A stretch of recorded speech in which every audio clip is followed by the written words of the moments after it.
use it. And what are you using? I'm using ChatGPT and Google Gemini.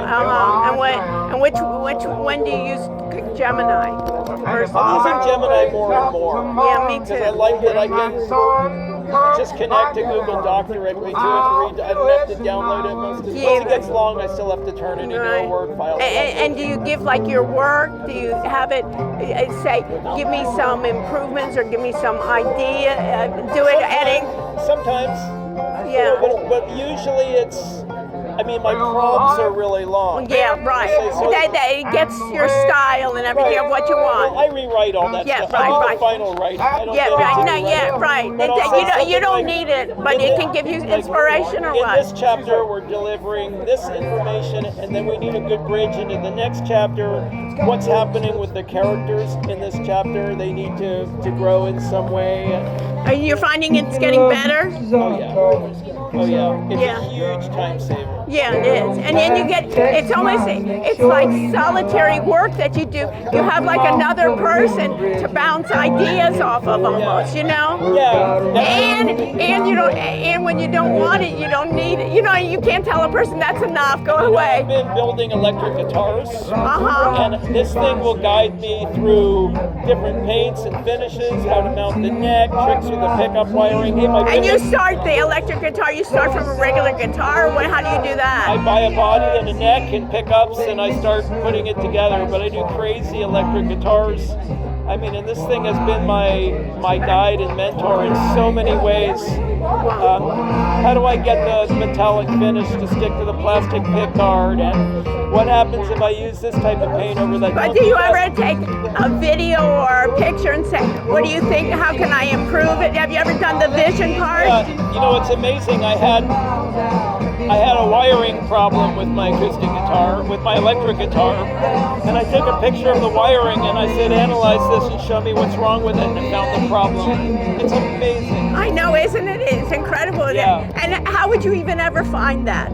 You wouldn't even find the person to be able to tell I'd you. have to take it to a guitar tech and pay it, drop it off, and yeah, right. But it's amazing. Okay, great. Well, thank you for coming and listening. Thank you. Okay, let me just say.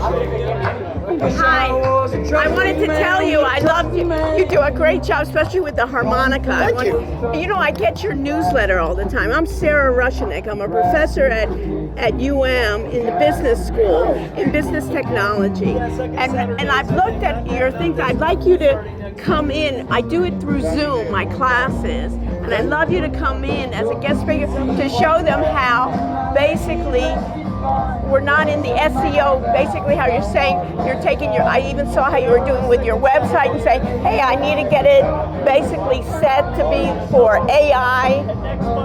And what I have for my students, and maybe they can even help you sometimes, is for my project for the students, I said you're all AI consultants for business. You pick the areas like finance, marketing, others, and then you basically are reviewing a lot of the software, how you can help businesses. And I'm thinking maybe, I don't know, in some ways, you could have a good job on the video on YouTube. Thank you. When you explain how to update the website for AI. Oh, I'm still doing it. That's a big project. You explained it on this interview that you did. Yeah. It's really good. Thank you. Because the other guy didn't quite understand it, and you broke it down so well that it was really understood. Well, everybody wants to make it so complicated. Right, and that's I'm not that smart, so I have to make it simple. No, but you have a talent for that, of bringing it for people. They don't know anything about AI. And not even, why am I going to do it? You know, I don't want to be a programmer. You know, don't you? I don't either. Right, no, but like you said at the beginning, when the internet came out and you went to somebody and told him, I'll make for you a website. I said, what do I need a website? I don't know. Right. Yeah, I would be delighted to show you. Yeah, right. You have my email. Yeah, right. I'll say, and you'll know that.